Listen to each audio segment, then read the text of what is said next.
balik lagi di course Dasar-Dasar Public Speaking untuk Master of Ceremony. Di video kali ini bareng aku Rani Raj, aku akan bahas contoh-contoh dari power opening yang tadi sudah kita bahas di video sebelumnya.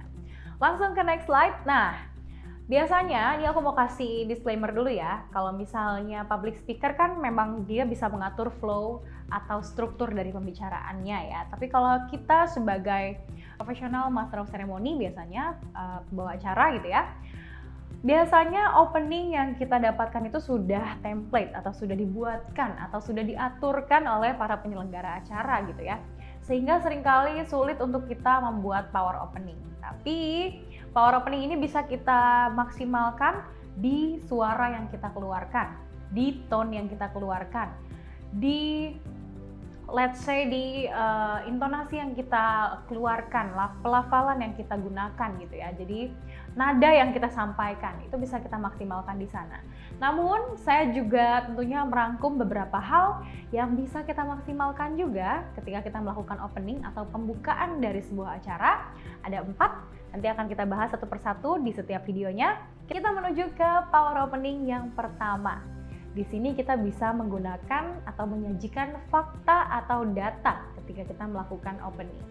Jadi kalau tadi kita sudah bahas di video sebelumnya ya, apa saja yang harus ada ketika Anda melakukan pembukaan, mulai dari menyapa para tamu undangan, gitu ya, mengucapkan terima kasih kepada para penyelenggara acara dan juga tamu undangan, lalu membuat audiens merasa engage gitu ya, merasa terlibat dalam acara tersebut.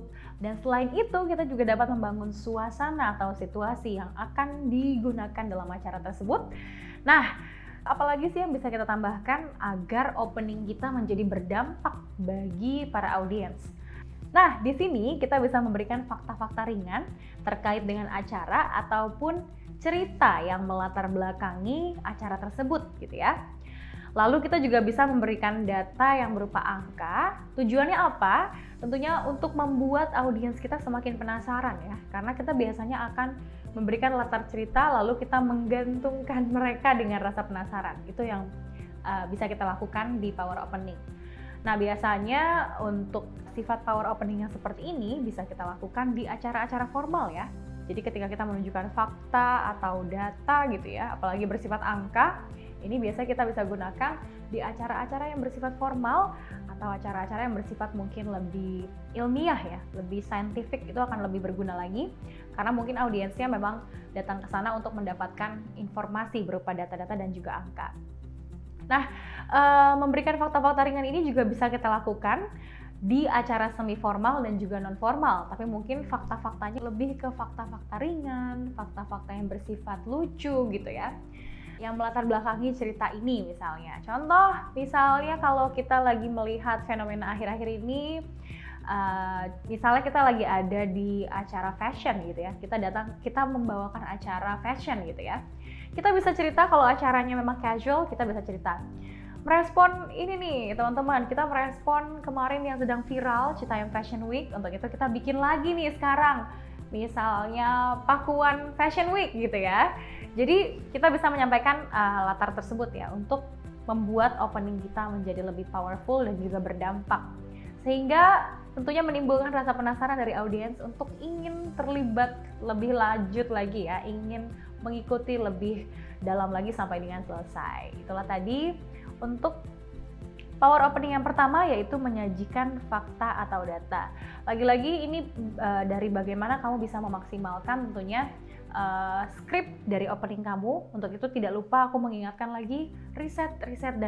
Karena tentunya fakta dan juga data ini jangan sampai salah ya ketika kamu sampaikan. Jangan sampai melenceng dari visi, misi, dan tujuan dari acara tersebut. Untuk itu aku sarankan untuk teman-teman di sini kamu melakukan riset yang mendalam terkait dengan acara yang akan kamu bawakan. Kalau perlu, kamu melakukan konfirmasi dan rekonfirmasi ke panitia ataupun penyelenggara acara. Apakah data atau fakta ringan atau mungkin fakta-fakta data berupa angka yang kamu sampaikan sudah betul, sudah valid, dan sudah jelas sesuai dengan acara kamu.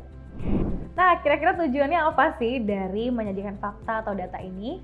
Yang pertama tadi ya, tentunya dapat menimbulkan pertanyaan lanjutan. Jadi ketika kita menunjukkan misalnya, Bapak dan Ibu sekalian, faktanya saat ini sampah yang berada di lautan sudah sangat banyak ya, kurang lebih 85% dari limbah yang kita buang itu mengalir ke sungai atau ke lautan. Nah, tentunya dengan fakta yang kita sampaikan tersebut, itu audiens akan kayak bertanya lebih langsung lagi, oh oke, dampaknya apa ya dari 85% ini? Apakah nanti dia arahnya akan meningkat ataukah ada tindakan lanjutan atau apa? Itu biasanya akan menimbulkan pertanyaan lanjutan ya di benak audiens atau penonton kita. Sama ya dengan menimbulkan rasa keingintahuan. Jadi kira-kira dampaknya apa sih gitu, atau kok bisa ya 85%? Kenapa gitu ya? Kenapa bisa sampai seperti ini? Itu akan menimbulkan rasa keingintahuan audiens. Untuk itu kita bisa menyampaikan data atau fakta di awal ketika power opening untuk menimbulkan ini dia tadi, pertanyaan lanjutan dan juga rasa keingintahuan audiens. Yang ketiga, memancing audiens untuk berpikir kritis. Nah, berpikir kritis ini menjadi penting karena biasanya pada umumnya ya, ketika kita melaksanakan acara itu selalu ada sesi tanya jawab atau sesi diskusi yang memancing mereka untuk berpikir kritis. Nah, ketika kita menyampaikan data atau fakta di awal pembukaan, ini akan menjadi power opening dan membuat audiens berpikir kritis. Apa iya benar? Apakah benar seperti itu gitu ya? Dia akan cross check lagi. Maka tidak sering kita melihat ketika kita menyampaikan sebuah fakta atau data, mereka akan googling gitu ya. Bener nggak sih gitu ya? Atau mereka akan mungkin ngomong ke orang sebelahnya gitu ya, emang bener ya? Kayaknya enggak deh gitu ya. Ini memancing audiens untuk berpikir kritis ini menjadi penting, terutama ketika kita membawakan acara yang bersifat diskusi gitu ya, atau bersifat ilmiah, ini menjadi penting. Yang keempat, mengajak audiens untuk fokus. Ini juga penting juga ya, karena ketika kita mungkin menampilkan atau menyebutkan angka-angka, menyebutkan data-data, mereka akan membayangkan, mereka akan entah memvisualisasikan atau mereka akan membayangkan data-data tersebut dan mereka akan mengolahnya di dalam kepalanya. Untuk itu, menyajikan data atau fakta ini akan membuat mereka untuk semakin fokus mengikuti acara selanjutnya. Nah, selanjutnya kita akan melihat contoh ya, kira-kira seperti apa sih penyajian data atau fakta ketika kita melakukan opening. Di tayangan ini, di atas ini sudah ditampilkan ya salah satu contoh skrip naskah saya beberapa waktu lalu.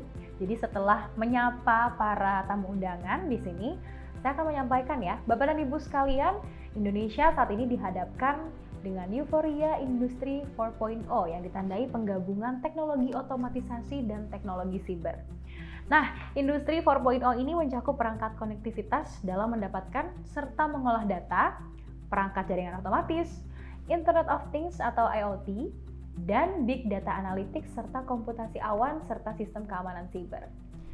Big Data dan Artificial Intelligence ini merupakan dua hal yang mengemuka di dalam industri 4.0.